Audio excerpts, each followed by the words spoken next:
अब जिन नियमों को मैं चर्चा में लेने वाला हूं दोस्तों, वो नियम है किसके? तय या दय के नियम। किसके नियम है दोस्तों? तय और दय के नियम। सबसे पहले तो ये समझो इन तय और दय के नियमों का मतलब क्या है। तय और दय के नियमों का मतलब क्या है दोस्तों? अलग अलग चीजें बता रहा हूं, रटने वाला चीजें नहीं समझनी, अपने को कंसेप्ट समझने, ये शब्द कहना क्या चाह रहा है। बहुत बार हम देखते हैं कि कई शब्दों के अंत में हमें क्या मिलता है? दय मिलता है। जैसे एक उपसर्ग आता है शब्द, और हम यह भी पढ़ते हैं कि उपसर्ग सद नहीं होता बल्कि क्या होता है? सत होता है। क्या होता है दोस्तों? सत होता है। एक हम शब्द पढ़ते हैं उत, उपसर्ग के रूप में, और एक हम पढ़ते हैं क्या? उद पढ़ते हैं। क्या पढ़ते हैं दोस्तों? उद पढ़ते हैं। बिल्कुल बहुत अलग अलग चीजें बता रहा हूं। कई बार हम पढ़ते हैं कि शब्द होता है शरत, और कई बार हम बोल देते हैं कि शब्द होता है शरद। कई बार हम बोलते हैं कि शब्द होता है वृद्ध, और कई बार हम बोलते हैं कि शब्द होता है वृद्ध। बहुत ये अलग अलग चीजें हैं, इनको आराम से समझना है। कई बार हम बोलते हैं कि शब्द होता है क्या? शब्द होता है विशद, और कई बार हम बोल देते हैं कि शब्द होता है क्या? विशत। ये क्या चक्कर है? कहां तय आएगा, कहां दय आएगा, कहां तय आएगा और कहां दय आएगा? ध्यान रखना दोस्तों, ये ऐसे उपसर्ग के पद हैं, ये ऐसे उपसर्ग के पद हैं जो आपको दो में से कोई एक ही एक समय पर मिलेगा। दो में से कोई एक ही एक समय पर मिलेगा। ऐसा कभी नहीं होगा कि सत को आप अलग उपसर्ग गिन लो और सद को आप अलग उपसर्ग गिन लो। सत और सद दोनों चीज एक ही हैं। वापस से बोल रहा हूं, क्यों है? व्यंजन संधि का पहला ही नियम हमने क्या पढ़ा कि वर्ग का पहला वर्ण कौन से में बदलता है दोस्तों? तीसरे में बदलता है। वर्ग का पहला वर्ण कौन से बदलता है दोस्तों? तीसरे में बदलता है। वर्ग का पहला वर्ण दोस्तों तीसरे में बदलता है, अर्थात यह वर्ण अपने ही वर्ग के कौन से बदल रहा है? तीसरे में बदल रहा है। तय के स्थान पर क्या बन जाता है? तय बन जाता है। क्या बन जाता है दोस्तों? तय बन जाता है। और कब बनता है यह भी हमें पता है कि जब आगे इन उपसर्गों का मतलब क्या हुआ? उपसर्ग कहां होते हैं? यहाँ कोई भी शब्द होगा, उपसर्ग यहाँ होंगे। यहाँ पर या तो सत होगा और या फिर क्या मिलेगा? हमें सद मिलेगा। ये इस वाले वर्ण के अकॉर्डिंग होते हैं। क्यों? जैसे यहाँ पर जो लिखा हुआ शब्द है उसका प्रथम वर्ण सघोष हो, यहाँ जो हम शब्द जोड़ते हैं उसका पहला वर्ण सघोष आ जाए तो तय वर्ग का पहला वर्ण अपने वर्ग के तीसरे में बदल करके किस में बदल जाएगा? तय में बदल जाएगा। अर्थात तय के स्थान पर क्या लिखा जाता है दोस्तों? तय लिखा जाता है। यदि आपसे पूछा जाए कि उत और उद में उपसर्ग कौन सा है, उत और उद में उपसर्ग कौन सा है दोस्तों, तो वास्तविक उपसर्ग होता है उद, लेकिन हिंदी में प्रयोग में या प्रचलन में कौन सा है? उत। कौन सा है? उत। यहाँ पर शरद का मतलब भी सर्दी से लिया जाता है, शरद का मतलब भी सर्दी से लिया जाता है। विशद का मतलब भी विशाल से लिया जाएगा, विशद का मतलब भी किससे लिया जाएगा? विशाल से लिया जाएगा। यहाँ व्रत का मतलब भी विशाल से है, और यहाँ व्रत का मतलब भी क्या होता है दोस्तों? विशाल से होता है। अब बात आती है क्या कि सर यदि इन सभी का मतलब एक जैसा है तो इनके ये दो दो रूप प्रचलन में क्यों हैं? ये दो दो रूप प्रचलन में क्यों है? पहला सवाल यही उठता है दोस्तों। तो ध्यान रखना, इनके कोई दो रूप प्रचलित नहीं होते, ये केवल भ्रांतियां होती हैं कि दोनों माने जाते हैं। ध्यान रखना, हम इनको रूढ़ परंपरा की तरह दोनों को प्रयोग में तो लेते हैं, लेकिन माना एक समय में एक ही जाएगा। ऐसा कभी नहीं होगा कि विकल्प में आपको सत और सद दोनों एक साथ दे दिए जाएं। ऐसा कभी नहीं होगा कि विकल्प में आपको उत और उद दोनों एक साथ दे दिए जाएं। ऐसा कभी नहीं होगा। क्यों? क्योंकि तय का ही परिवर्तित रूप क्या होता है? तय। और तय के सामने अगर एगोस आएगा तो तय किस में बदल जाएगा? तय में। क्योंकि पहला कौन से में बदलता है? तीसरे में, और तीसरा कौन से में बदलता है? पहले में। यह बात मैंने आपको बहुत पहले भी बताई थी। वर्ग का पहला वर्ण तीसरे में बदलता है, और तीसरा वर्ण कौन से बदलता है? पहले में बदलता है। अर्थात या तो पहला वर्ण मिलेगा या तीसरा मिलेगा, या तो तीसरा मिलेगा या पहला मिलेगा, या पहला मिलेगा या तीसरा मिलेगा, या तीसरा मिलेगा और या फिर कौन सा मिलेगा? पहला मिलेगा। यह चीज बहुत अच्छे से समझ में आ चुकी है आपके। अब हम आगे बढ़ेंगे। मेरा कहने का मतलब यह था कि तय और दय, चाहे तय आए चाहे दय आए, इन दोनों में से आएगा एक ही। आप जो भी लिखते हो दोनों ही स्थितियां शुद्ध मानी जाएंगी। यह बात आपके समझ में आ गई। अगर मैं केवल तय की ही बात करता तो तय की हिमाकत करने वाले विद्यार्थी ये सोचते, हाँ बिल्कुल मेरे दोस्त ये सोचते कि सर आपने तो तय को छोड़ दिया। यदि मैं केवल तय की बात करता तो तय की हिमाकत करने वाले मेरे मित्र ये सोचते कि आपने तय का जिक्र नहीं किया। इसलिए कह रहा हूं, चाहे तय आए चाहे तय आए, पढ़ेंगे बाद में, पहले कंफ्यूजन क्लियर करो आराम से। कोई भी बिंदु बहुत अच्छे से कब समझ में आता है, जब उससे जुड़ी हुई सामान्य जानकारियां हमें पता हो, तब हम उसकी गहराई तक पहुंच पाते हैं। बिल्कुल, बहुत गहराई तक कब पहुंच पाएंगे, जब उसके बारे में हमें सामान्य तथ्य मौजूद, बिल्कुल उसमें गुण क्या है, उसमें कमियां क्या है, उसकी खामियां क्या है, उनके बारे में अगर हम अवगत नहीं है तो उसकी ताह पाना, उसके पार पाना मुश्किल होता है दोस्तों।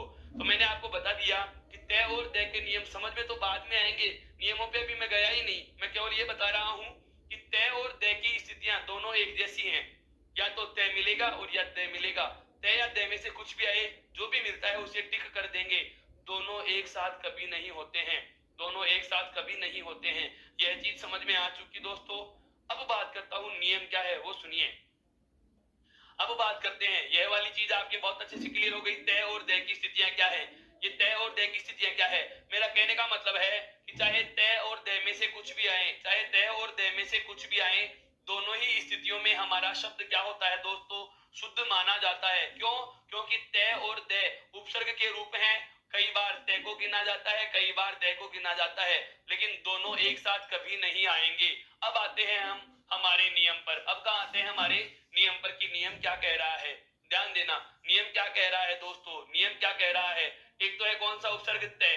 एक तो कौन सा उपसर्ग है दोस्तों हमारे पास, तय के रूप में, और एक उपसर्ग में कौन सा है, तय। अर्थात प्रथम पद का अंतिम वर्ण यदि तय मिले, या प्रथम पद का अंतिम वर्ण क्या मिले, तय मिले, जो दोनों में जो भी होगा वही सही होगा, दोनों में जो भी होगा वह सही होगा, दोनों एक साथ कभी नहीं आएंगे। अब हमें इस तय और दय के साथ, अब हमें इस तय और दय के साथ जोड़ना किस किस को है, वह ध्यान देना कि प्रथम पद का अंतिम वर्ण या तो तय हो या फिर दय हो, और उसके बाद में योग किसका होगा दोस्तों, या तो च और छ का होगा, या फिर ज और झ का होगा, या फिर ट और ठ का होगा, या फिर ड और ढ का होगा, या फिर ल वर्ण का होगा, और या फिर स वर्ण का होगा।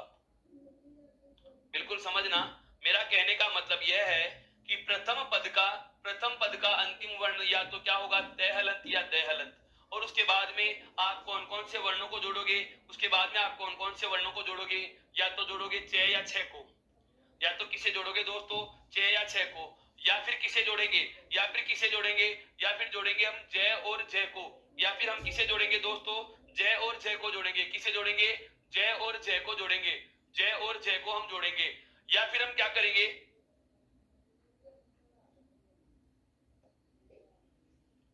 या फिर हम जोड़ेंगे किसे, ट और ठ को जोड़ लेंगे, या फिर हम जोड़ेंगे ड और ढ को जोड़ेंगे। किसे जोड़ेंगे, ड और ढ को जोड़ेंगे। या फिर हम क्या करेंगे, इसमें ल जोड़ेंगे। क्या जोड़ेंगे दोस्तों, ल जोड़ेंगे। और या फिर क्या जोड़ेंगे यहाँ पर दोस्तों, स का योग करेंगे। क्या जोड़ेंगे, स का योग करेंगे। अब हमें ध्यान देना है कि जब त के या द के साथ च और छ जुड़ते हैं, जब त या द के साथ च और छ जुड़ते हैं तो बदलाव क्या होगा, जब च या छ का योग होगा तो बदलाव क्या होगा, जब त या द के साथ, जब त या द के साथ, जब त या द के साथ ज और झ का योग होगा, तब त या द के साथ ज और झ का योग होगा तो बदलाव क्या होगा, तब बदलाव क्या होगा उसकी बात करेंगे। जब त और द के साथ, जब त और द के साथ ट और ठ का योग होगा तो बदलाव क्या होगा, हम उसकी भी बात करेंगे। और जब त और द के साथ ड और ढ होंगे तो बदलाव क्या होगा, हम उसकी भी बात करेंगे। और जब त और द के साथ ल होगा तो बदलाव क्या होगा, और स होगा तो बदलाव क्या होगा। ये अलग अलग नियम है, ये अलग अलग नियम है दोस्तों। मैंने इनको एक चार्ट पे ये इसलिए लिखा कि अब मैं आगे 4 5 6 नियम पढ़ाने वाला हूं, वो केवल तय और दय से संबंधित हैं।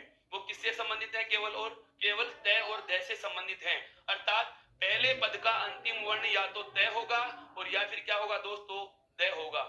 क्या होगा, तय या दय। और दूसरे पद के प्रथम वर्ण के रूप में या तो हमें ज छ मिलेंगे, या ज छ मिलेंगे, या ट ठ मिलेंगे, या ड ढ मिलेंगे, या ल मिलेगा, और या फिर क्या मिलेगा, स मिलेगा। अब देखते हैं एक एक को कि जब तय और दय के बाद, जब तय और दय के बाद च छ जुड़ेगा तो क्या बनेगा, ज छ जुड़ेगा तो क्या बनेगा, ट ठ जुड़ेगा तो क्या बनेगा, ड ढ जुड़ेगा तो क्या बनेगा, ल जुड़ेगा तो क्या बनेगा, और स जुड़ेगा तो क्या बनेगा। देखिए एक एक की बात करते हैं हम। अगला जो भी नंबर है 10 या 8 या 9 या जो भी नंबर का नियम है, उस नियम की बात कर रहा हूं। क्या नियम है मेरा, तय या दे के बाद, तय या दे के बाद यदि च और छ वर्ण का योग हो, अर्थात प्रथम पद का जो ये अंतिम वर्ण है इन दोनों में से कोई एक होगा, और दूसरे पद का जो पहला वर्ण है, दूसरे पद का जो पहला वर्ण है इन दोनों में से कोई एक होगा। नियम क्या है सुनना, यदि तय या दे के बाद च छ वर्ण का योग हो, च छ वर्ण का योग हो, तो इस तय या दे में जो भी होगा इसके स्थान पर दोस्तों च आदेश हो जाता है। कुछ समझ में आया मित्रों क्या कहा मैंने? यह चीज समझने की है बहुत अलग से। अब यह बात समझ में आएगी तो आगे वाले पूरे 6 के 6 नियम समझ में आ जाएंगे। केवल एक नियम से ही सारे 6 नियम समझ में आएंगे। इसीलिए तो मैंने इनको एक साथ लिखा था, क्या तय और दे के साथ में जब च और छ जुड़ेंगे तो चाहे तय आए चाहे द आए, इन दोनों के स्थान पर क्या बनेगा दोस्तों? च बनेगा। क्या बनेगा? च बनेगा। अर्थात इन दोनों में से कोई भी योग करता है, तो हम कौन सा ले लेंगे? इन दोनों में पहला बना दिया। अब आप समझ चुके होंगे।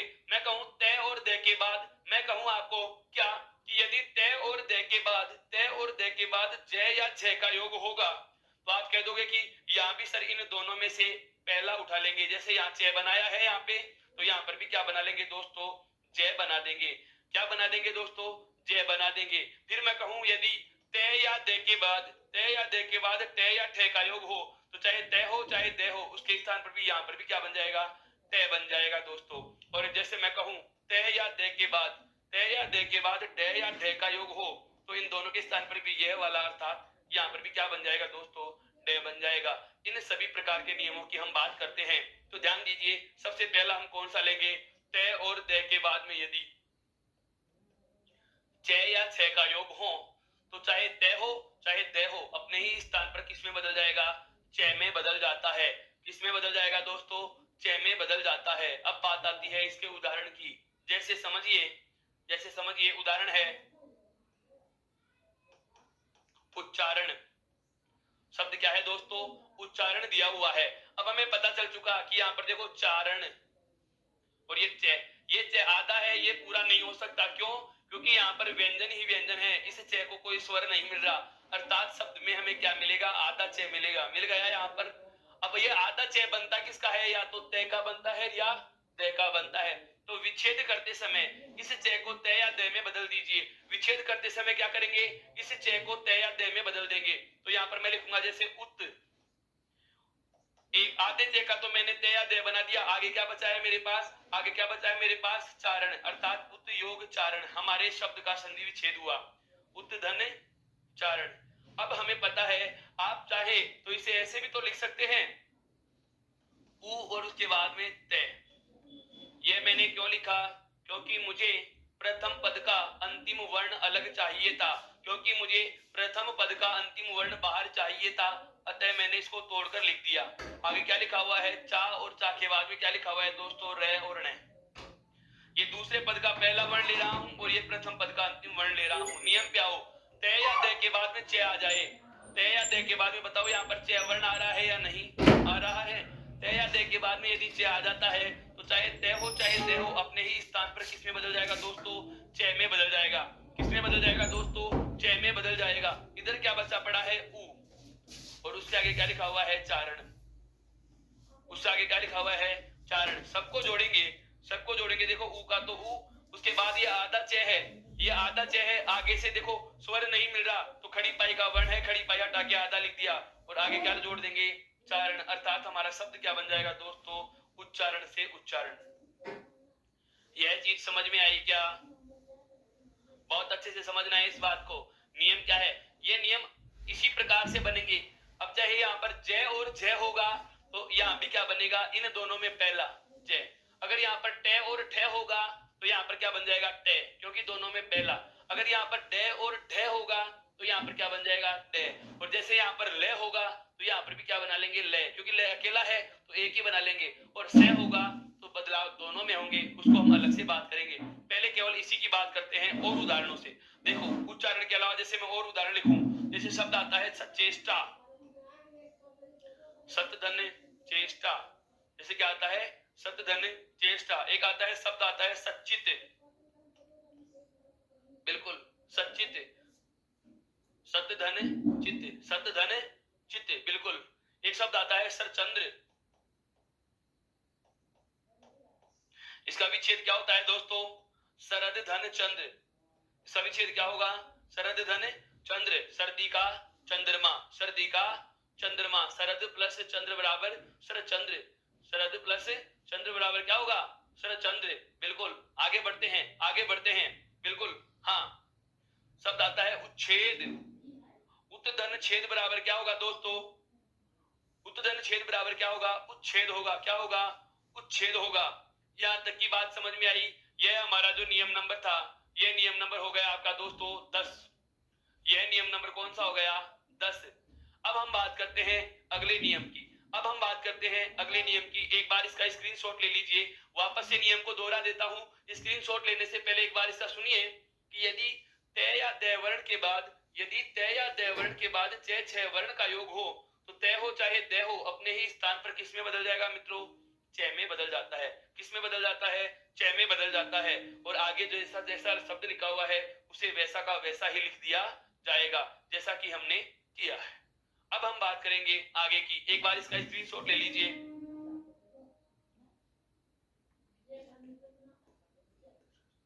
अब आते हैं आगे। देखो 11वें नंबर के नियम की बात करते हैं। क्या वही नियम है तय और दय का? तय और दय के बाद में योग किसका हो? जैसे जय या छह का योग हो, जय या छह का योग हो तो चाहे तय हो चाहे दय हो, अपने ही स्थान पर किस में बदलेगा दोस्तों? जय वर्ण में बदल जाता है। किस में बदल जाता है?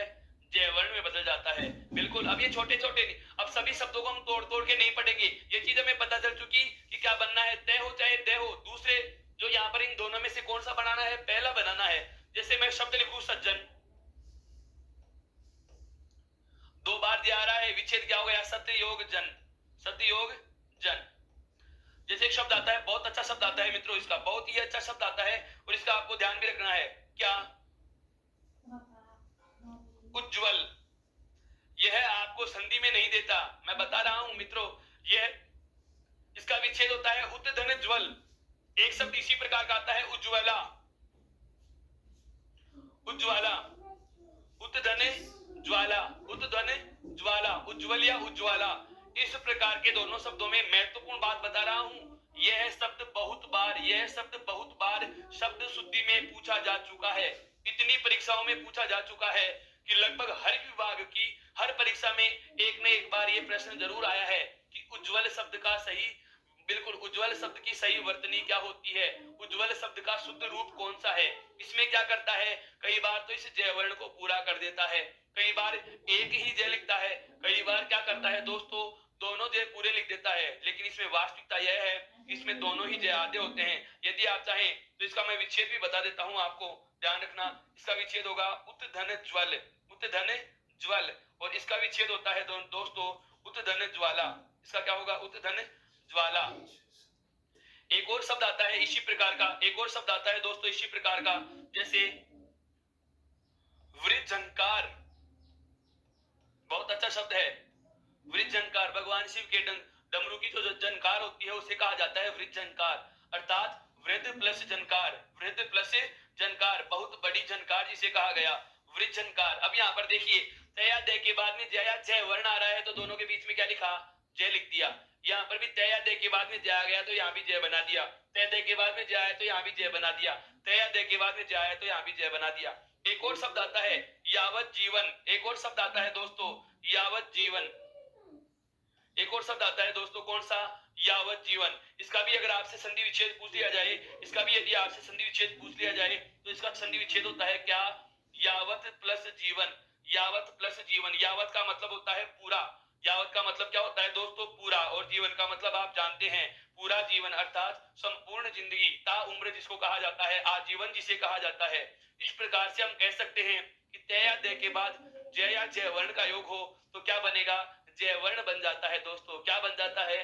जय वर्ण बन जाता है। मजा आ रहा है, बहुत मजा आ रहा है, क्योंकि ऐसे नियम और ऐसे शब्द आपके सामने रख रहा हूं जो परीक्षा में हूबहू पूछ लिए जाते हैं।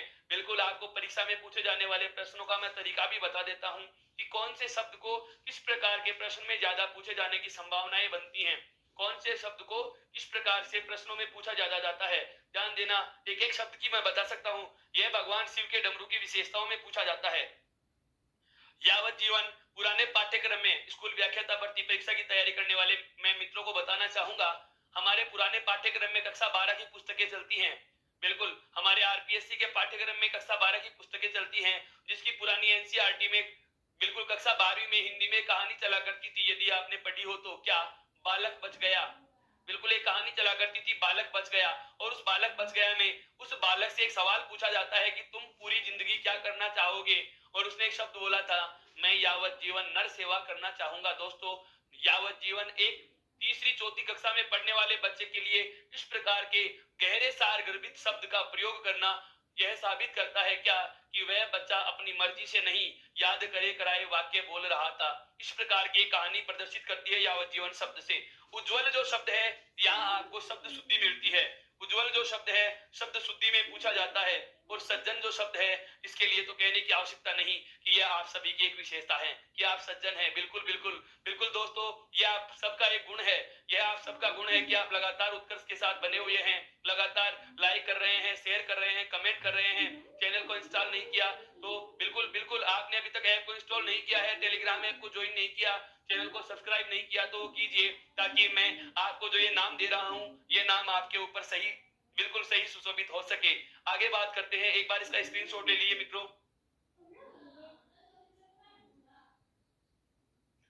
आगे देखिए, तय और दे के बाद में हम जय छह का योग करें तो क्या बना, जय बना। जय छह का योग करें तो क्या बना, जय बना। अब मैं बात करता हूं अगले नियम की। यदि तय या दे के बाद, यदि तय या दे के बाद जो भी नियम का नंबर, जैसे 13 लिख दिए, नियम नंबर 13, जैसे तय या दे के बाद में फिर से लिख रहा हूं, क्या तय या ठय वर्ण आ जाता है। अब आप बताओ मित्रों, यहां पर क्या बन जाएगा, तय बन जाएगा। क्या बन जाएगा, तय बन जाएगा। ऐसे ही मैं जैसे नियम नंबर 14 की बात करूंगा, नियम नंबर 14 की बात करूंगा, क्या कि तय या दे के बाद, अब सरल हो गया ये नियम, दो नियम बड़े बड़े पढ़ लिए इसके, अब आराम से समझ सकते हैं इसके। जैसे तय या दे के बाद में दोस्तों क्या आ जाए, डे या ढ वर्ण आते हैं, तो तय दे के स्थान पर क्या बना लेंगे दोस्तों, डे बना देंगे। क्या बना देंगे, डे बना देंगे। जैसे इसका उदाहरण मिलता है हमें, तटीका, इसका विच्छेद होता है दोस्तों तत् योग टीका। तत् योग टीका, इसका विच्छेद क्या होता है दोस्तों, तत् योग टीका। एक शब्द और आता है दोस्तों, वृहट्टिका। एक शब्द आता है क्या, वृहट्टिका, अर्थात व्रत धन टीका।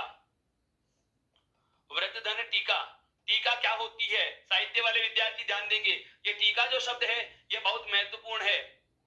हिंदी गद्य की जो विधाएं होती हैं, बिल्कुल बिल्कुल, हमारा उद्देश्य केवल एक ही चीज नहीं होना चाहिए दोस्तों।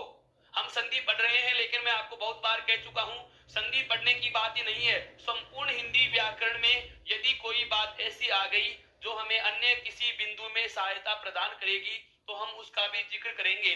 जैसे यहाँ पर एक शब्द आ गया है दोस्तों, क्या, टीका। तत्का मतलब होता है के समय की, तत्का मतलब क्या होता है, उसी समय की। लेकिन टीका जो शब्द होता है, वह होता है दोस्तों समालोचना ग्रंथ। वो क्या होता है दोस्तों, समालोचना ग्रंथ। हिंदी गद्य की हम विधाएं पढ़ते हैं, हिंदी गद्य हम पढ़ते हैं तो हम देखते हैं कहानी होती है, नाटक होते हैं, निबंध होते हैं, उपन्यास होते हैं, एकांकियां होती हैं, जीवनियां होती हैं, साक्षात्कार होते हैं, बिल्कुल बिल्कुल, संस्मरण होते हैं, यात्रा वृत्तांत होते हैं, रिपोर्टाज होते हैं, आलेख होते हैं, फीचर होते हैं, प्रतिवेदन होते हैं। और उसी में एक ग्रंथ और आता है दोस्तों, उसे कहा जाता है टीका।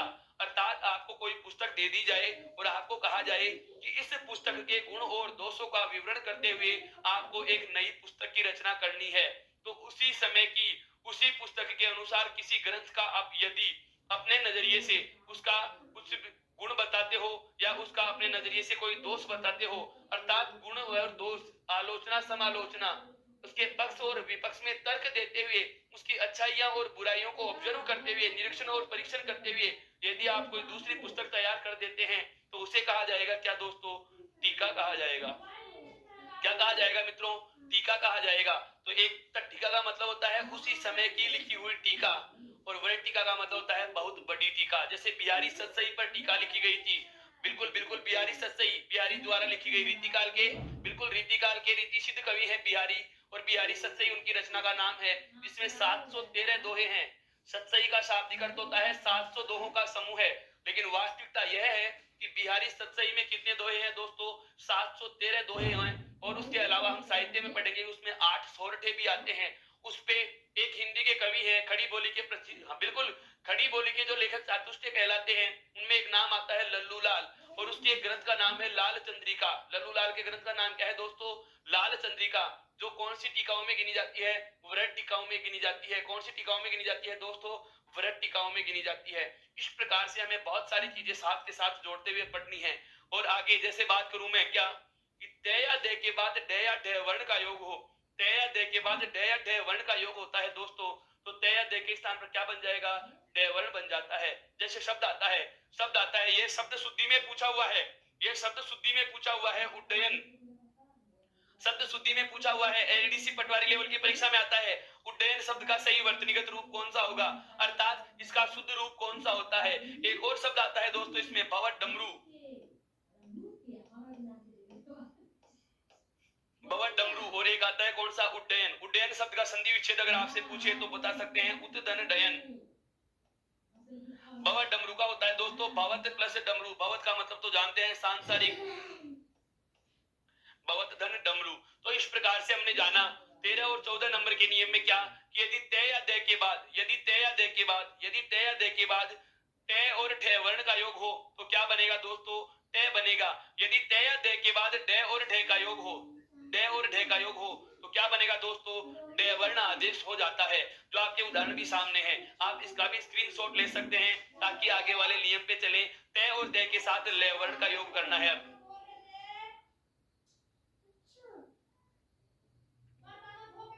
आगे बढ़ते हैं दोस्तों, ध्यान दें एक बार। अब वापस से नियम पे आ जाएं, वापस से नियम पे आ जाएं। अगला नियम है हमारा 15 नंबर का जो नियम है वह क्या है, कि यदि त या द के बाद, यदि त या द के बाद कौन से वर्ण का योग हो? ल वर्ण का योग हो। तो ऐसी स्थिति में चाहे त हो चाहे द हो, उसके स्थान पर दोस्तों क्या बनाना है? ल बनाना है। क्या बनाना है? ले, क्योंकि यहाँ पर ल वर्ण अकेला है, इधर कोई दो वर्ण नहीं है, तो यहाँ पर भी हम क्या ले लेंगे? ल वर्ण बनाएंगे। क्या बनाएंगे दोस्तों? ल वर्ण बना लेते हैं। अब एक आता है इसका उदाहरण, जैसे शब्द आ गया उल्लास, त और द का बनाया ल, और आगे भी क्या लिखा हुआ है? ल। अर्थात हमें शब्द में जहां भी द्वित्व रूप में ल वर्ण दिख रहे हो, जहां भी द्वित्व रूप में ल वर्ण दिख रहे हैं, तो संधि कौन सी होगी? व्यंजन। और विच्छेद में कैसा आएगा? प्रथम पद का अंतिम वर्ण त या द बना देंगे, और आगे जो दूसरे वाला ल है उससे अगला पद आरंभ कर देंगे। जैसे देखो यहाँ पर मैं इसका विच्छेद लिख रहा हूं उ, और इस प्रथम आधे ले का क्या बनाऊंगा? त या द। तो मैंने क्या लिखा? उत, और उसके आगे क्या लिखा हुआ है? लास। उसके आगे क्या लिखा हुआ है? लास। अर्थात उल्लास शब्द का संधि विच्छेद क्या होता है दोस्तों? उत धन लास होता है। क्या होता है दोस्तों? उत धन लास होता है। हाँ बिल्कुल, उत धन लास होता है। जैसे आप कहेंगे कि प्रथम पद का ल त वर्ण अलग निकालिया, उसके बाद में क्या लिखा हुआ है? ला, और ला के बाद में क्या लिखा हुआ है? से। अब हमें पता है कि त के बाद में ल वर्ण आ रहा है। त के बाद में जब हमें जैसे ल वर्ण दिखा तो हमें पता चल चुका है क्या, कि इस त वर्ण के स्थान पर, इस त वर्ण के स्थान पर भी दोस्तों क्या बन जाएगा? ल बन जाएगा। इधर क्या बचा पड़ा है? उ, त का बना दिया ल, और आगे क्या है? ला और से। सबको जोड़ेंगे तो दोस्तों क्या बनेगा? देखो उ आधा ल, और उसके बाद में ला और से। अर्थात उल्लास से वापस से हमने क्या प्राप्त कर लिया? उल्लास लिख दिया है। अन्य शब्दों की मैं बात कर रहा हूं, जैसे एक शब्द आता है उल्लेख। शब्द क्या आता है दोस्तों? उल्लेख आता है। उत धन लेख बराबर क्या होता है? उल्लेख। हाँ बिल्कुल, इसका विच्छेद लिख देता हूं, बिल्कुल इसका विच्छेद लिख देता हूं। उत योग लेख, इसका क्या होता है? उल्लेख। जैसे एक और शब्द आता है, बहुत अच्छा शब्द आता है, उल्लंघन। यह भी आपको शब्द शुद्धि में पूछा जाता है। उल्लंघन, हम क्या करते हैं? इसमें एक ही ल लिखते हैं, जबकि ल द्वित्व आता है। उल्लंघन शब्द में बहुत बार मेरे विद्वान साथी क्या करते हैं? एक ही ल का प्रयोग करते हैं, जो भी गलत है, जो भी वर्तनी की दृष्टि से अशुद्ध है दोस्तों। यहाँ भी ल कितने आएंगे? दो आते हैं। इसके अलावा जैसे अलग शब्द लिख रहा हूं, थोड़ा ध्यान से समझना इसको। एक शब्द आता है क्या? विद्युलेखा। शब्द क्या है दोस्तों? विद्युलेखा। इसका विच्छेद होता है विद्युत प्लस लेखा, अर्थात बिजली का लेखा जोखा। विद्युत प्लस लेखा। एक आता है विद्युलता, एक शब्द आता है दोस्तों विद्युलता।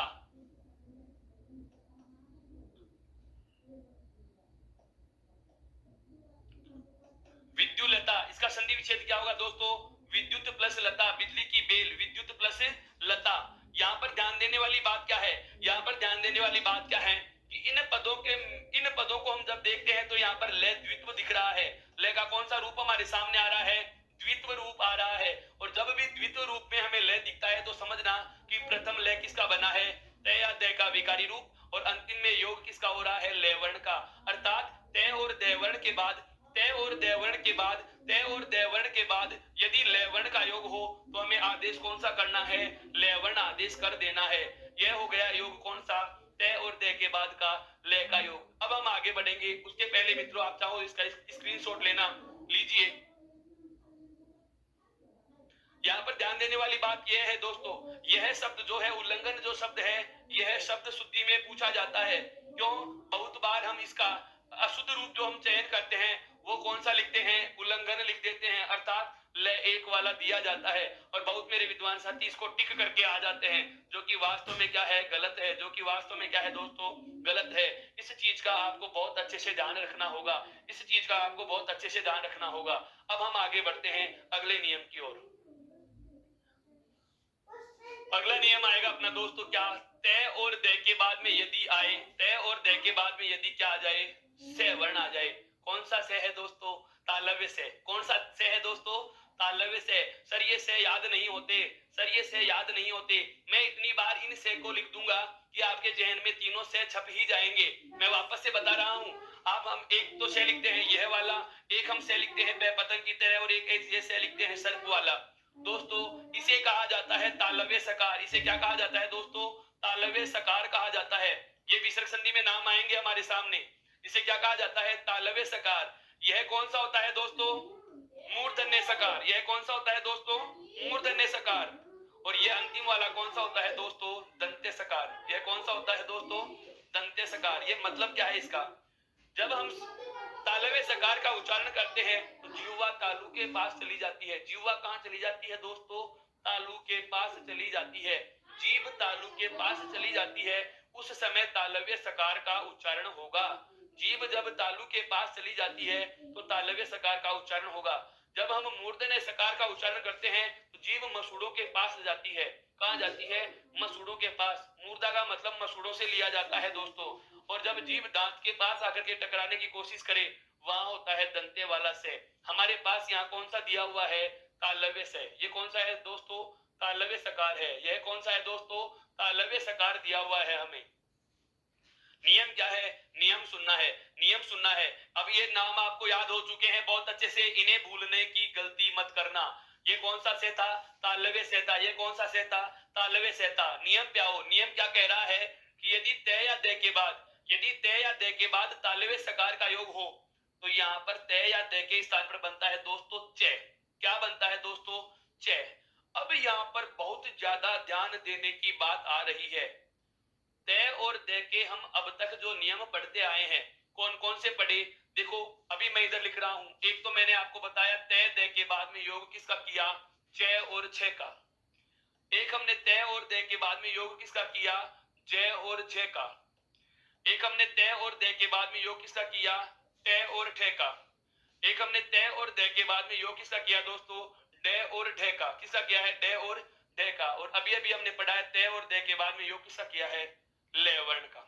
इन सभी नियमों में, इन सभी नियमों में एक समानता में मिली क्या, कि बदलाव केवल पहले पद में हो रहा था। बदलाव कहां हो रहा था, पहले पद में हो रहा था। बदलाव कहां हो रहा था दोस्तों, पहले पद में हो रहा था। बदलाव कहां हो रहा था दोस्तों, पहले पद में हो रहा था। लेकिन यह पहला ऐसा नियम आएगा जिसमें पहले पद में भी बदलाव होगा और इसमें भी बदलाव होगा। इसके स्थान पर बनाना है दोस्तों आपको क्या, छह वर्ण बनाना है। क्या वर्ण बनाना है, छह वर्ण बनाना है। समझ में आया क्या कुछ, इसको अलग लिखने की वजह यही थी। इसको अलग लिखने की वजह यही है क्या, कि यदि तय या दय के बाद, यदि तय या दय के बाद, यदि तय या दय के बाद तालव्य सकार का योग हो, यदि तय या दय के बाद तालव्य सकार का योग हो तो तय दय के स्थान पर तो क्या बनेगा, छ बन जाएगा। और इस तालव्य सकार के स्थान पर क्या बनेगा, छ बन जाएगा। अब इन दोनों को जोड़ेंगे, अर्थात यहाँ पर क्या आएगा दोस्तों, शब्द में छ और छ आएगा। क्या आएगा दोस्तों, छ आएगा। यहाँ एक चीज और ध्यान रखने की है, अगर यह आधा है तो यह भी आधा होगा।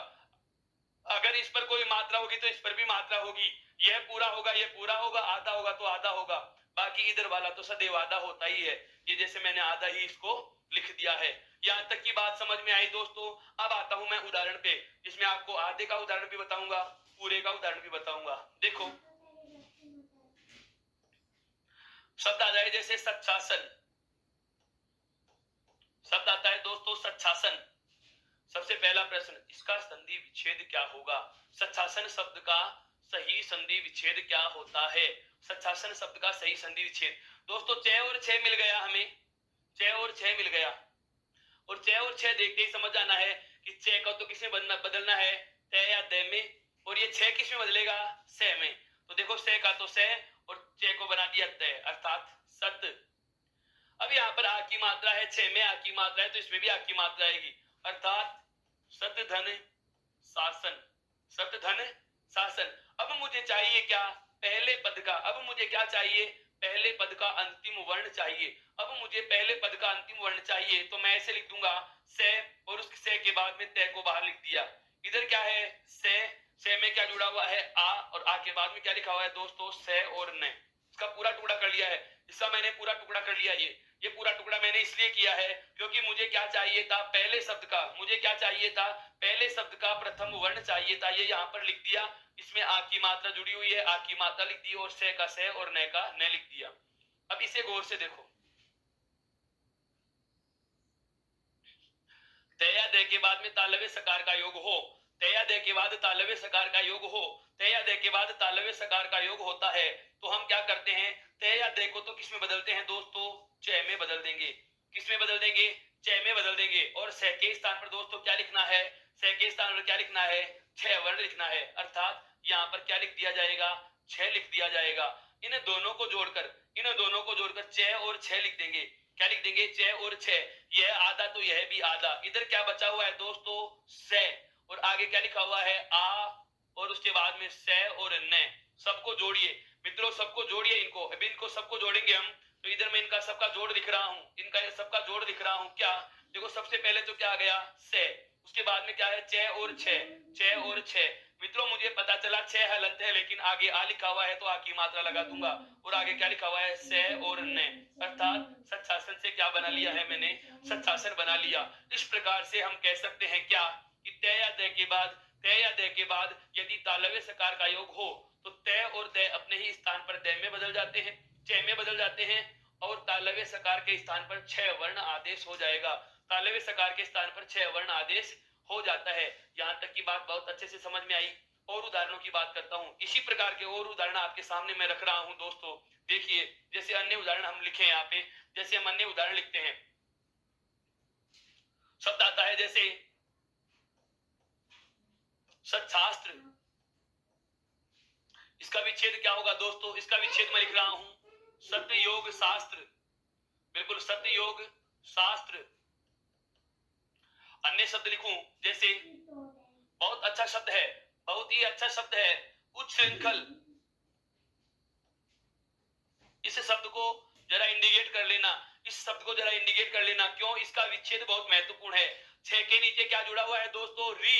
6 के नीचे क्या जुड़ा हुआ है, री, अर्थात विच्छेद करते समय तालव्य सकार के नीचे हमें क्या जोड़ना है, री जोड़ना है। और जब तालव्य सकार के साथ में हमें री जोड़ना हो, जब तालव्य सकार के साथ री जोड़ना है दोस्तों, तो तालव्य सकार के साथ री ऐसे जोड़ी जाती है।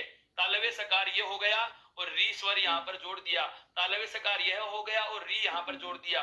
देखो जैसे मैं लिख रहा हूं ऊ के बाद में यहाँ पर चे का क्या बनाऊंगा, तय। उसके बाद यहाँ पर कौन सा है, 6 किस में बदलेगा, 6 किस में बदलेगा दोस्तों, से में बदलेगा। तो यहाँ पर लिख दिया मैंने से। अब से के नीचे क्या जोड़ना है, री।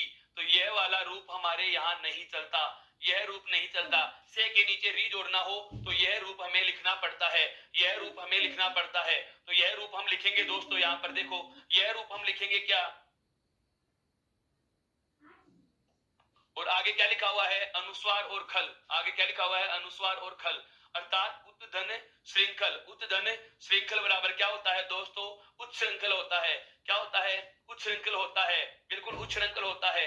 एक अच्छा शब्द लिखने वाला हूं, एक अच्छा शब्द लिखने वाला हूं, ऊपर लिख रहा हूं क्या,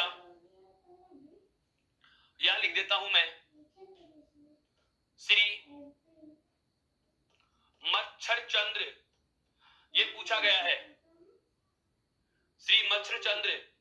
इसमें ध्यान रखना दो नियम लग रहे हैं दोस्तों, तय और दय के ही दोनों नियम हैं, तय और दय के दोनों नियम हैं। ये दो जगह से टूटेगा, देखो यहां पर यही और यहां पर। इसका विच्छेद अगर आपसे पूछे दोस्तों तो इसका होता है श्रीमत प्लस शरद, श्रीमत प्लस शरद प्लस चंद्र। ये वो शब्द हैं जो बहुत बार दोहरा दिए जाते हैं परीक्षाओं में। क्यों? क्योंकि इनके विच्छेद थोड़े अटपटे होते हैं। तय के बाद में तालव्य सकार आ रहा है तो तय का तो बना दिया च और तालव्य सकार का बना दिया छ। यहाँ पर तय या दय के बाद में च आया, इसलिए पहले वाले दय का भी क्या बना लिया च, अर्थात यहाँ पर द्वित्व च बन गया। दोस्तों इस प्रकार से आप इन शब्दों का थोड़ा ध्यान रखेंगे। बिल्कुल बिल्कुल आपको इस प्रकार के शब्दों का ध्यान रखना ही पड़ेगा। और शब्द लिखता हूं, और शब्द लिख देता हूं, जैसे इसी नियम के शरद शशि, शरद शशि, बिल्कुल शरद शशि का संधि विच्छेद होगा दोस्तों शरद प्लस शशि, शरद प्लस शशि यानी कि सर्दी का चंद्रमा, शरद प्लस शशि। और बात करें जैसे एक शब्द आता है दोस्तों तच्छिव, एक शब्द आता है दोस्तों क्या तच्छिव, इसका संधि विच्छेद होगा तत् धन शिव। इसका विच्छेद क्या होगा, संधि विच्छेद क्या होगा दोस्तों तत् धन शिव। इसका संधि विच्छेद क्या होगा दोस्तों तत् धन शिव। इस प्रकार से सबसे ज्यादा मैंने इसी नियम के उदाहरण इसलिए लिए हैं क्योंकि यह पहला नियम ऐसा है तय और दय में जिसमें दोनों पदों में बदलाव होते हैं, जिसमें दोनों पदों में बदलाव होते हैं। यदि इस प्रकार के नियम का यदि परीक्षा में जिक्र होगा तो इनमें से बाहर कोई उदाहरण जाने की संभावना नहीं बनती है। बहुत बार परीक्षाओं में दोहराया गया शब्द है कौन सा, सच्चासन, और एक कौन सा उच्छृंखल, एक उच्छृंखल और एक सच्चासन। इन दोनों शब्दों के आपको जरा विच्छेद को भी ध्यान में रखना होगा। यह आपके बड़े लेवल की परीक्षाओं में पूछा जाता है। क्या श्री मच्छर चंद्र का सही संधि विच्छेद क्या होता है, श्री मच्छर चंद्र का सही विच्छेद, बिल्कुल बिल्कुल श्री मच्छर चंद्र का सही संधि विच्छेद क्या होता है, यह प्रकार का शब्द आपको दिया जा सकता है, ध्यान रखना है इसका। और ये आपकी बात करें तो एक बार बिल्कुल बिल्कुल बहुत अच्छे से समझना है इन चीजों को। ये ऐसे प्रश्न परीक्षाओं में पूछे जाते हैं, ऐसे शब्द क्योंकि इनके विच्छेद थोड़े अटपटे होते हैं, दो दो जगह से संधि विच्छेद हो रहा होता है, तो ऐसे प्रश्नों का जिक्र कर लिया जाता है, ऐसे प्रश्नों का जिक्र कर लिया जाता है। एक और शब्द आया हुआ था जैसे आपको मैं बता रहा था, अभी अभी मैंने लिखा था श्री मत्स्य चंद्र, श्री मत्स्य चंद्र। ऐसे एक शब्द आता है शरचंद्र, कौन सा आता है दोस्तों शरचंद्र, जो इसी के आगे का है। सर चंद्र आ जाता है तो शरद प्लस चंद्र होगा, जो अभी अभी हमने पढ़ा है तय या दय के साथ, तय या दय के साथ यदि च वर्ण का योग हो, तय या दय के साथ यदि च वर्ण का, तय या दय के साथ यदि च या छ वर्ण का योग हो, यही है वो शरचंद्र। तो तय या दय के साथ यदि च या छ वर्ण का योग होता है तो शब्द बनता है शरचंद्र। इस प्रकार से आप इस तय और दय वाले नियमों से अब परिचित हो चुके हैं। इसका भी एक बार स्क्रीनशॉट ले लीजिए मित्रों ताकि हम आगे बढ़ सकें।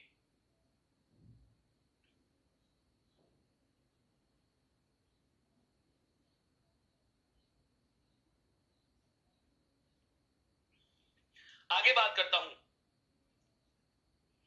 आगे बढ़ते हैं। अब तय और दय के नियमों के बाद, तय और दय के नियमों के बाद जो अगला नियम आता है क्या, समझना, मैं ऐसे लिखूं कोई भी स्वर, बताओ मैंने यहां पर कितने वर्ण लिख दिए, बताइए दोस्तों यहां पर मैं कितने वर्णों की बात कर रहा हूं। कोई भी स्वर, कोई भी स्वर का मतलब हो गया स्वर कुल कितने होते हैं दोस्तों 11, स्वर कुल कितने होते हैं दोस्तों 11 होते हैं। मैं क्या कह रहा हूं, कोई भी स्वर हो अर्थात 11 में से कोई भी स्वर हो और उसके बाद में वर्ण कौन सा है 6। यहाँ पर ये गिनती वाला 6 नहीं है दोस्तों, बिल्कुल बिल्कुल ये अंकों में जो हम गिनती को शब्दों में लिखते हैं यह उनका रूप नहीं है। यदि आपको जैसे 5 को लिखना हो तो आप लिखते हो 5, और यदि 6 को लिखना हो तो जो गलत रूप लिखा जाता है यह जो कि अशुद्ध है, जो कि अशुद्ध है दोस्तों। बहुत बार मैं चर्चा करूंगा इन चीजों की, जब शब्द शुद्धि पढ़ेंगे तब इन बातों पे मैं चर्चा करने वाला हूं। 6 का जो सही रूप होता है दोस्तों, बहुत कम लिखते हैं हम, 6 को ऐसे लिखा जाता है, यह इसका शुद्ध रूप होता है दोस्तों। 6 को शब्दों में लिखना हो तो 6 के साथ है जोड़ना, विसर्ग नहीं जुड़ेगा। विसर्ग नहीं जुड़ेगा। मेरे विद्वान साथी ये चीज बहुत भली भांति जानते हैं कि हमें तो पता ही नहीं था, हम तो आज तक विसर्ग लगा के ही लिखता हुआ आए हैं, और ऐसा ही हमें पढ़ने को भी मिलता है, क्योंकि उसे भी तो किसी न किसी विद्वान ने लिखा ही होता है दोस्तों। पर वर्तनी की बात करी जाए तो ध्यान रखना, वर्तनी में छह कैसे लिखा जाता है, छह के साथ है को जोड़कर ही लिखा जाएगा। तो यहाँ पर ये जो छह है, ये है छह वर्ग का दूसरा, छह वर्ग का दूसरा वर्ण, छह वर्ग का दूसरा वर्ण, बिल्कुल छह वर्ग का दूसरा वर्ण कौन सा है, छह वर्ण की मैं बात कर रहा हूं। नियम क्या है, नियम सुनिए, नियम क्या है कि यदि किसी भी स्वर के बाद छह वर्ण का योग हो, किसी भी स्वर के बाद छह वर्ण का योग हो, तो इन दोनों के मध्य, तो इन दोनों के मध्य दोस्तों च का आगम हो जाता है। च का क्या होता है दोस्तों, आगम। अब आप इस आगम शब्द से बहुत भली भांति परिचित हो चुके हो, बहुत भली भांति परिचित हो चुके हो दोस्तों कि ये आगम चीज क्या है, ये आगम चीज क्या है। बताएं जरा मुझे, आगम चीज क्या होती है दोस्तों? किसी वर्ण को बदलकर लिख देना या किसी नए वर्ण को लिख देना। मैं आपके जवाब की प्रतीक्षा कर रहा हूं, आराम से सोच समझ के जवाब का चयन किया करो। जल्दबाजी हमेशा नुकसान देगी, शीघ्रता सदैव हानिकारक होती है दोस्तों। शीघ्रता करने की आवश्यकता कहां है, बहुत धैर्य के साथ पढ़ना है। हिंदी का संधि बिंदु यदि समझ में आ जाता है तो उपसर्ग और प्रत्यय को अलग से पढ़ने की आवश्यकता नहीं पड़ती, क्योंकि अभी अभी हमने पढ़े बहुत प्रकार के उपसर्गों का प्रयोग हमने संधि में किया। इसका मतलब यह हुआ कि संधि में उपसर्गों के उदाहरण चलते हैं, संधि में उपसर्गों के उदाहरण चलते हैं। इसका मतलब यह है कि आगम का मतलब, हाँ बिल्कुल आपका सोचना सही है, आपका जवाब भी सही है दोस्तों। आगम का मतलब होता है नया वर्ण लिख देना।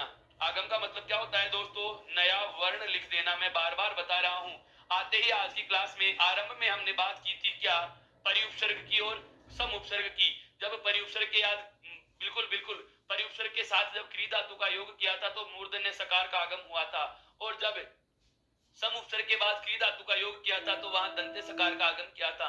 तो आगम चीज समझ में आ चुकी है, नया वर्ण जोड़ देना, नया वर्ण जोड़ देना। अब नियम पे आ रहा हूं, नियम क्या कह रहा है सुनिए। हमारा जो नियम है वह नियम क्या कह रहा है दोस्तों, नियम कह रहा है क्या कि यदि किसी भी स्वर के बाद छह वर्ण का योग होता है, अर्थात पहले पद का अंतिम वर्ण कोई स्वर होगा, पहले पद का अंतिम वर्ण क्या होगा, कोई स्वर होगा, और उसके बाद यहाँ पर कौन सा होगा, दूसरे पद का पहला वर्ण क्या होगा, छह होगा। तो इन दोनों के मध्य हमें च जोड़ना है। क्या जोड़ना है दोस्तों, च जोड़ना है। इस नियम का शॉर्ट फॉर्म ये बनता है। अब उदाहरण लेते हैं, अब एक उदाहरण लेते हैं दोस्तों, अब एक उदाहरण लेते हैं। देखो उदाहरण क्या होगा, जैसे मान लीजिए शब्द लिखता हूं मैं क्या, आच्छादन। शब्द क्या है दोस्तों, आच्छादन। अब हमें पता चल चुका क्या कि ये च वर्ण का क्या हो रहा है, आगम हो रहा है, क्योंकि इधर क्या लिखा हुआ है दोस्तों, स्वर लिखा हुआ है। यहाँ पर क्या लिखा हुआ है, स्वर, और दूसरे पद का पहला वर्ण क्या आ रहा है, छ। इन दोनों के मध्य च का क्या हो रखा है, आगम। तो हटा दो और जोड़ का चिन्ह लगा दो, आ प्लस छादन, आ प्लस छादन। नियम क्या कह रहा था कि यदि किसी भी स्वर के बाद, यदि किसी भी स्वर के बाद छह वर्ण का योग हो तो इन दोनों के मध्य, तो इन दोनों के मध्य, ध्यान दे लेना, तो इन दोनों के मध्य हमें क्या करना है दोस्तों, छह वर्ण का आगम करना है। क्या करना है दोस्तों, छह वर्ण का आगम कर देना है, बाकी बचा हुआ ऐसा का ऐसा लिख देंगे। ये छह वर्ण का हमने क्या किया दोस्तों, आगम किया, तो पूरा शब्द क्या बन जाएगा, पूरा शब्द क्या बन जाएगा दोस्तों, आ प्लस छादन, आच्छादन। क्या बन जाता है दोस्तों, आच्छादन बन जाता है। यह चीज आपको बहुत अच्छे से ध्यान रखनी होगी, यह चीज आपको बहुत अच्छे से ध्यान रखनी होगी। अर्थात अर्थात मेरा कहने का आशय यह हुआ कि यदि यदि किसी भी शब्द के बाद यदि छह वर्ण का योग हो, किसी भी स्वर के बाद यदि छह वर्ण का योग हो, किसी भी स्वर के बाद यदि छह वर्ण का योग होता है, तो इन दोनों के मध्य, इन दोनों के मध्य छह वर्ण का क्या कर दिया जाता है दोस्तों, आगम कर दिया जाता है। इस प्रकार का शब्द हमें देखने को नहीं मिलता, बहुत कम मिलता है। जो मिलेगा परीक्षा में या जो मिल चुका है, बहुत बार आता है, रिपीट होता रहा है, वह शब्द लिख रहा हूं मैं अब आपके सामने। देखो शब्द आता है तरु छाया, और मैं इसी शब्द का एक और रूप लिख रहा हूं, तरु छाया। बताएं दोस्तों इन दोनों में शुद्ध कौन सा होगा, यह वर्तनी शुद्धि में पूछा गया शब्द है, तरु छाया। हम तो पेड़ की छाया के नीचे बैठे हैं, तरु छाया। इन दोनों में शुद्ध कौन सा होगा, इन दोनों में शुद्ध कौन सा है दोस्तों, ध्यान दें। हमारे जहन में आता है कि यह वाला इसका शुद्ध होगा, लेकिन वास्तविकता यह है कि यह क्या है दोस्तों, गलत है। यह क्या है? अशुद्ध है। यह क्या है? अशुद्ध है। अर्थात इसका जो शुद्ध रूप होता है, इसका जो शुद्ध रूप होता है वह कौन सा है दोस्तों? तरुज छाया। यही इसका शुद्ध रूप है। यही क्या है इसका दोस्तों? शुद्ध रूप होता है। इस बात का हमें ध्यान रखना होगा। अब तरु छाया का संधि विच्छेद क्या होता है? तरु प्लस छाया, तरु प्लस छाया। अब हमें पता है कि रे में क्या जुड़ा हुआ है? उ। रे में क्या जुड़ा हुआ है? उ। अर्थात इधर आ रहा है छह, तो उ के बाद में यहाँ पर उस स्वर के बाद में क्या मिल रहा है हमें? छह वर्ण मिल रहा है। तो दोनों के मध्य क्या कर लेंगे? छह का आगम कर लेंगे। दोनों के मध्य क्या हो जाएगा दोस्तों? छह का आगम हो जाएगा। दोनों के मध्य छह का क्या हो जाएगा? आगम हो जाएगा। अब मैं बात कर रहा हूं अन्य उदाहरणों की। एक शब्द आता है वृक्ष छाया। वृक्ष छाया, हम वृक्ष छाया में भी छह वर्ण को अलग नहीं लिखते या छह वर्ण का प्रयोग नहीं करते। हम क्या करते हैं? इसका भी अशुद्ध रूप लिखते हैं, वृक्ष और छाया लिख देते हैं। छह वर्ण का प्रयोग नहीं करते दोस्तों, जो कि पूर्णतः अशुद्ध है, जो कि पूर्णतः अशुद्ध है। एक और शब्द आता है ऐसा ही, छत्र छाया, जिसको हम छत्र छाया बोलते हैं। जिसको हम क्या बोलते हैं? छत्र छाया बोलते हैं। जिसको हम क्या बोलते हैं? छत्र छाया, जो कि ये क्या है? अशुद्ध है। ये वर्तनीगत अशुद्धियां हैं दोस्तों, ये वर्तनीगत अशुद्धियां हैं। और ऐसी बेसिक गलतियां हैं जो हर एक विद्यार्थी, हर एक मेरा विद्वान साथी कर जाता है अनभिज्ञता की वजह से, बहुत बार शीघ्रता की वजह से, बहुत बार हमें पता नहीं होता। इस वजह से हम शब्दों का अशुद्ध रूप ही हमारे प्रचलन में ले लेते हैं और हमारी नजर में वो सही रूप माना जाने लग जाता है। जबकि वास्तविकता यह होती है कि वर्तनी कभी, हाँ बिल्कुल बिल्कुल, वर्तनी अपना रूप कभी नहीं बदलती। प्रचलित, हाँ बिल्कुल, लोक प्रचलित रूप अलग होता है शब्दों का। लोक प्रचलित रूप अलग होता है, वर्तनीगत रूप अलग होता है। वर्तनीगत रूप होता है यह वाला, अर्थात यह शब्द शुद्ध होगा और यह वाला शब्द आपका क्या होगा? अशुद्ध होगा। तो इस प्रकार के शब्दों का प्रयोग करने से हमें क्या करना होगा? बचना होगा। एक शब्द और लिख रहा हूं दोस्तों, एक शब्द आता है विच्छेद।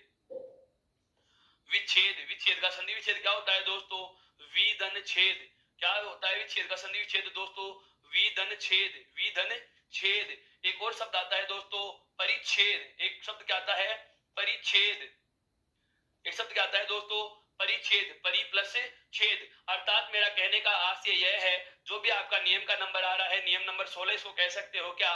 कि यदि किसी भी स्वर के बाद, किसी भी स्वर के बाद छह वर्ण का योग हो तो दोनों के मध्य छह का आगम कर दिया जाएगा। दोनों के मध्य क्या कर दिया जाएगा दोस्तों? छह वर्ण का आगम कर दिया जाता है। यहां तक की बात समझ में आ गई मित्रों? एक बार इसका भी स्क्रीनशॉट ले सकते हैं ताकि हम आगे बढ़ सके।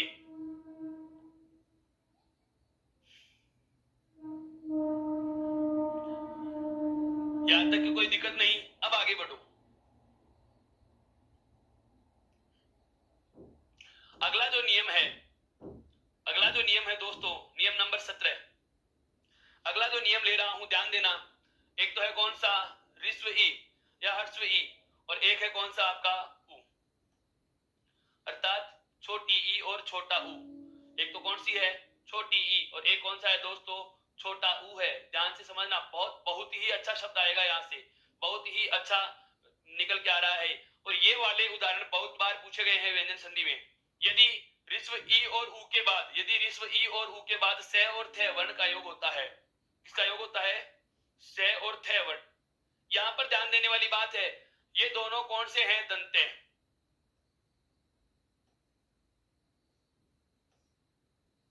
ये कौन से हैं दोनों दोस्तों? दंते। ये दोनों कौन से हैं? दंते हैं, दंत्य वर्ण है। कौन से हैं? दंत्य वर्ण है। नियम क्या कह रहा है वह सुनिए। नियम क्या कह रहा है ये बहुत अच्छे से समझना इसको। नियम क्या कह रहा है वह बोली, बात बिल्कुल सुनने की है, समझने की है। क्या? ऋस्व यू के साथ में क्या आ जाए? सेथ है। ये दोनों वर्ण कौन से हैं? दंते। अर्थात इसमें ये तो एक तो लिखा हुआ है से और एक लिखा हुआ है थे। ये कौन सा होता है? दंते सकार। ये कौन सा होता है दोस्तों? दंते सकार। और ये दंत्य वर्ग का वर्ण है। यह कौन सा है? दंत्य वर्ग का दूसरा। यह कौन सा है? दंत्य वर्ग का दूसरा। क्यों? ते, थे, दे, धे और ने, ये पांचों वर्ण, ये पांचों ही वर्ण कौन से वर्ग में आते हैं दोस्तों? दंत्य वर्ग में आते हैं। कौन से वर्ग में आते हैं दोस्तों? दंत्य वर्ग में आते हैं। कौन से वर्ग में आते हैं दोस्तों? दंत्य वर्ग में आते हैं। अब ये पांचों ही वर्ग दंत्य, पांचों ही वर्ण दंत्य हैं, तो मैं इसको दंत्य वर्ण कहूंगा और यह भी दंत्य है। तो अर्थात ये दोनों के दोनों ही वर्ण कौन से हैं? दंत्य वर्ण समूह है। ये क्या है दोस्तों? दंत्य वर्ण समूह है। नियम क्या कह रहा है वह सुनिए। नियम क्या कह रहा है वह सुनिए, बहुत अच्छे से सुनना है इसको, बहुत ही अच्छे से सुनना है। क्या कि यदि विश्व ईऊ के साथ दंत्य वर्ण हो, कौन कौन सा से और थे, तो इनके स्थान पर मूर्धन्य वर्ण बन जाते हैं। अब इसको किस में बदलना है दोस्तों? मूर्धन्य में। अब समस्या हो गई, सर मूर्धन्य कैसे बनाएं? बिल्कुल, मूर्धन्य कैसे बनाएं? मूर्धन्य इसको कैसे बनाएं? मूर्धन्य का नाम आते ही ध्यान में आना चाहिए पहले तो कि मूर्धन्य स्वर होते क्या हैं। इन दोनों का हमें बनाना है। देखो ये तो कौन सा था? दंत्य। ये कौन सा था? सॉरी, ये कौन सा वर्ण है दोस्तों? दंत्य वर्ण है। ये कौन सा है दोस्तों? दंत्य। और यह कौन सा है? मूर्धन्य। यह कौन सा है दोस्तों? मूर्धन्य। अब मुझे इसका भी क्या बनाना है? मूर्धन्य बनाना है। थे का भी क्या बनाना है? मूर्धन्य। चलो मान लिया, आप कहोगे कि सर हम सकार को तो मूर्धन्य में बदल सकते हैं, अर्थात दंत्य से के स्थान पर मूर्धन्य से लिख देंगे, लेकिन दंत्य थे को मूर्धन्य थे कैसे बनाएं? यह समस्या आ गई। यह समस्या आ गई। कैसे बनना है? बहुत अलग तरीके से समझो। एक बार इस चीज को मैं वापस से ले रहा हूं, अलग से समझिए। ये कौन सा से है दोस्तों? तालव्य। मैं बहुत बार कह चुका हूं, यह बात बार बार आएगी। ये कौन सा से है दोस्तों? तालव्य। यह कौन सा से है दोस्तों? मूर्धन्य। और यह कौन सा से है दोस्तों? दंत्य। यह कौन सा से है दोस्तों? दंत्य। नियम क्या कह रहा हूं उसके आगे सुनिए। यदि मैं कहूं कि दंत्य को मूर्धन्य में बदलो तो आप इसके स्थान पर यह लिख दोगे। मैं कहूं मूर्धन्य को तालव्य में बदलो तो आप यह लिख दोगे। अर्थात जो रूप बदला जाए, जैसे मैं कहूं दंत्य सकार का मूर्धन्य सकार बनाओ या मूर्धन्य सकार का दंत्य सकार बनाओ, तो आप इनको क्रमशः बदलते रहोगे, इनको क्रमशः बदलते रहोगे। अगर दंत्य को मूर्धन्य बनाए तो षटकोण वाला लिख दो, और अगर मूर्धन्य का दंत्य बनाए तो स्लेट वाला लिख देंगे। लेकिन ये तो सकार तो बदल दिया, अब व्यंजनों का वर्ग कैसे बदलता है? व्यंजनों का वर्ग, जैसे एक वर्ग आता है टे, ठे, डे, ढे और ण, और उसके आगे मैं लिख रहा हूं ते, थे, दे, थे और न। यह वर्ग जो टे वर्ग है दोस्तों, ये टे वर्ग होता है मूर्धन्य। यह कौन सा होता है दोस्तों? मूर्धन्य। और ये जो टे वर्ग होता है, ये जो टे वर्ग होता है दोस्तों, यह होता है क्या? दंत्य होता है। ये क्या होता है दोस्तों? दंत्य होता है।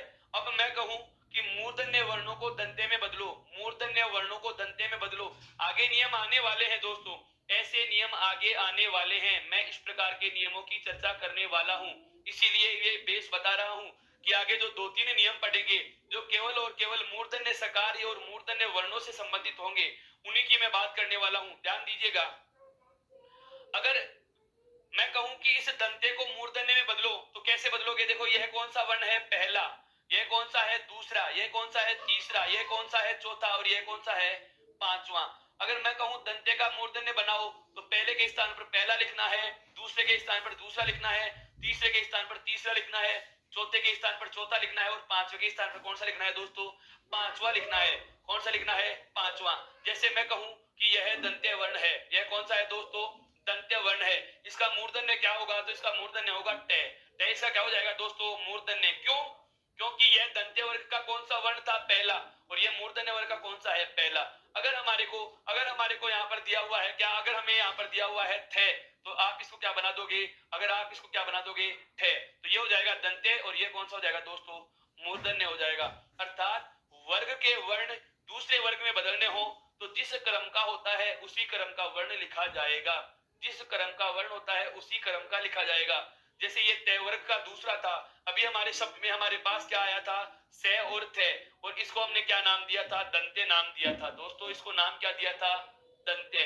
अब मैं कह रहा हूं, अभी वापस से आऊंगा नियम पे, ये एक्स्ट्रा नॉलेज बता रहा हूं, अतिरिक्त बातें बता रहा हूं जो आपको पता होनी चाहिए। आगे 2-3 जो नियम आएंगे वो इन्हीं पे निर्भर रहेंगे।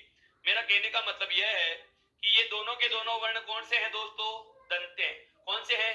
दंत्य है। अब मैं कह रहा हूं कि इनका मूर्धन्य बनाना है, तो आप क्या करोगे? पहले इस दंत्य से को मूर्धन्य से में लिख दिया, ये आधा तो यहाँ भी आधा।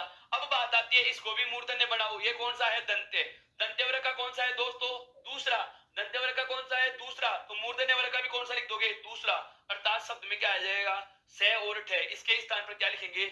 से ठे का प्रयोग करेंगे। किसका प्रयोग करेंगे दोस्तों? से और ठे का प्रयोग करेंगे। बहुत अलग चीजें हैं सर, बहुत अलग चीजें हैं। बहुत बहुत अलग चीजें हैं मित्रों, इनको मैं रटने वाली बातों में शामिल ही नहीं कर रहा, इसीलिए इतनी सारी थ्योरी आपको पढ़ा रहा हूं ताकि पूरा चीज आप विस्तार से समझ सको। हिंदी का एक व्याकरण का छोटे से छोटा भाग भी हम बहुत विस्तार से इसीलिए जान रहे हैं कि इसके बाद आपको हिंदी पढ़ने की दोबारा आवश्यकता न हो। केवल आप इस वीडियो को बार बार देख करके, नोट्स को बार बार पढ़ करके, बिल्कुल अगर आपने अभी तक भी उत्कर्ष ऐप को इंस्टॉल नहीं किया तो ये सारे नियम, सारी शर्तें वहां उल्लेखित की गई हैं। वे ये सारे के सारे नोट्स के पीडीएफ के रूप में आपको वहां मिलेंगे और वो ई बुक के रूप में होती हैं, जिसमें आप अपने क्वेश्चंस ऐड कर सकते हो, अपने नोट्स भी ऐड कर सकते हो, अपने आप का परीक्षण भी कर सकते हो। टेलीग्राम ऐप से भी आप इस बोर्ड की स्क्रीनशॉट प्राप्त कर सकते हैं। दोस्तों, चैनल को भी लगातार सब्सक्राइब कीजिए, लगातार वीडियो को लाइक कीजिए, कमेंट कीजिए, शेयर भी कीजिए। आगे बढ़ते हैं अपने बिंदु पे, अर्थात क्या हुआ, मेरा कहने का आशय क्या है कि दंत्य को अगर मुझे मूर्धन्य में बदलना है तो से का तो से बदल देंगे। यदि व्यंजनों के वर्गीय वर्णों को बदलना हो तो मुझे याद रखना है क्या, आपको भी याद रखना है क्या, हमें याद रखना है क्या कि जो वर्ण जिस क्रम का होता है उसके स्थान पर दूसरे वर्ग का उसी नंबर वाला वर्ण लिखा जाएगा।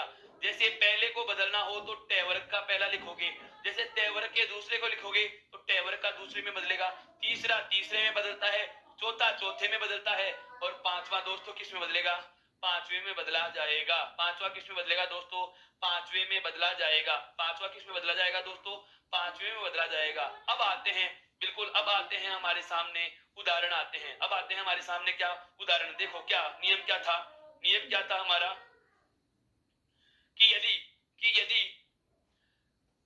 ये जो स्वर हैं, ये जो स्वर हैं, इन स्वरों के बाद में क्या लिख दिया जाए, से और थे लिख दिया जाए।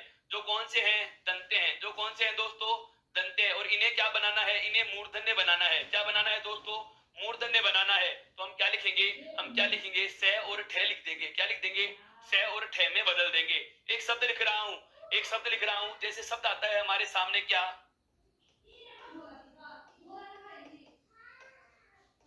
युधिष्ठिर। शब्द क्या आता है दोस्तों, युधिष्ठिर आता है। अब इसका संधि विच्छेद देखो, संधि विच्छेद से पहले देखिए ये कौन सा वर्ग है, मूर्धन्य, विच्छेद में कौन सा कर देंगे, दंत्य। तो देखो यू का तो यू और धी, उसके बाद इसको बदलिए, छोटी की मात्रा लगा देंगे और सेठ है के स्थान पर क्या लिख देंगे, सेठ है। तो यहाँ पर से और थे लिख दिया, छोटी की मात्रा और रे। युद्धि प्लस स्थिर, अर्थात युद्ध में जो स्थिर रहा, युद्ध में जो स्थिर रहा उसे क्या कहा जाता है दोस्तों, युधिष्ठिर कहा जाता है। उसे क्या कहा जाता है दोस्तों, युधिष्ठिर कहा जाता है। बार बार कह रहा हूं, वापस से सुनिए, युद्ध में जो स्थिर रहा उसे क्या कहा गया, युधिष्ठिर कहा गया। क्या कहा गया दोस्तों, युधिष्ठिर कहा गया। अब आगे सुनिए, मैं इसको ऐसे लिख सकता हूं कि नहीं, यू और थे हलन करेंगे तो यहाँ पर जुड़ा हुआ छोटा ई बाहर आएगा। इसके बाद में क्या है देखो, से और थे, से और थे में जुड़ा हुआ है छोटी ई, और उसके बाद में क्या लिखा हुआ है रे। इस पद का पूरा टुकड़ा मैंने यहाँ कर लिया और इसका टुकड़ा मैंने यहाँ कर लिया, क्योंकि मुझे प्रथम पद का अंतिम वर्ण बाहर चाहिए था, जिसमें ई आ चुका है। और इधर भी देखो, दूसरे पद का पहला वर्ण क्या है, से और थे का समूह है। से और थे लिख दिया, छोटी ई की मात्रा बाहर निकाली और रे का हमने क्या लिख लिया, रे लिख लिया। अब देखो, इस पे गौर करने वाली बात है दोस्तों, गौर क्या करनी है कि यहाँ पर हमें दिख रहा है कि ऋस्व ई के बाद में से और थे का योग हो रहा है। ऋस्व ई या ऊ के बाद में से और थे का योग हो तो से थे के स्थान पर क्या लिखूंगा, से ठे लिख दिया जाएगा। अर्थात नई लाइन क्या बन जाएगी, यहाँ लिख रहा हूं मैं इसकी नई लाइन, यू और थे हलंत, उसके बाद में क्या है दोस्तों, छोटी ई है, उसके बाद में क्या लिखना है, से और ठे, से और ठे, ये हलंत लगा के लिख देंगे क्योंकि आगे स्वर लिखा हुआ है इसका, और ई और उसके साथ में क्या लिखा हुआ है, रे। सबको जोड़ो दोस्तों, तो यू का तो यू और धी, उसके बाद में देखिए से और ठे, से और ठे में हलंत है लेकिन छोटी की मात्रा जैसे जुड़ेगी तो क्या हो जाएगा, ठी और रे। अर्थात युधिष्ठिर से हमें क्या प्राप्त हुआ, युधिष्ठिर मिला। अर्थात जब ऋस्व ई और ऋस्व उ या लघु ई और लघु उ के बाद में सेठ है, जो दंत्य वर्ण होते हैं, उनका योग हो तो उनके स्थान पर मूर्धन्य स्वर या मूर्धन्य वर्ण समूह में बदल जाते हैं। दंत्य वर्ण समूह किस में बदल जाएंगे, मूर्धन्य में बदल जाते हैं। और शब्द लिख रहा हूं इसी प्रकार के दोस्तों, देखो शब्द आता है निष्ठुर, बिल्कुल शब्द आता है क्या, निष्ठुर, नी प्लस स्तुर, नी प्लस स्तुर। और शब्द आता है जैसे आपका, बिल्कुल और शब्द आता है जैसे आपका अधिष्ठाता, अधिष्ठाता, अधि प्लस स्थाता दोस्तों, अधि प्लस स्थाता, अधि प्लस स्थाता। एक आता है प्रतिष्ठान, क्या आता है दोस्तों, प्रतिष्ठान, प्रति प्लस स्थान, प्रतिष्ठान का क्या होगा? प्रति प्लस स्थान, प्रति धन स्थान। इसका विच्छेद आपसे पूछे तो इसका क्या होगा? नी प्लस स्तुर, नी प्लस स्तुर। अधिष्ठाता क्या हो जाएगा दोस्तों? अधि प्लस स्थाता, अधि योग स्थाता। प्रतिष्ठान का क्या हो जाएगा दोस्तों? प्रति प्लस स्थान, प्रति प्लस स्थान। एक आता है अनुष्ठान, इसका क्या हुआ दोस्तों? अनु प्लस स्थान, अनु प्लस स्थान।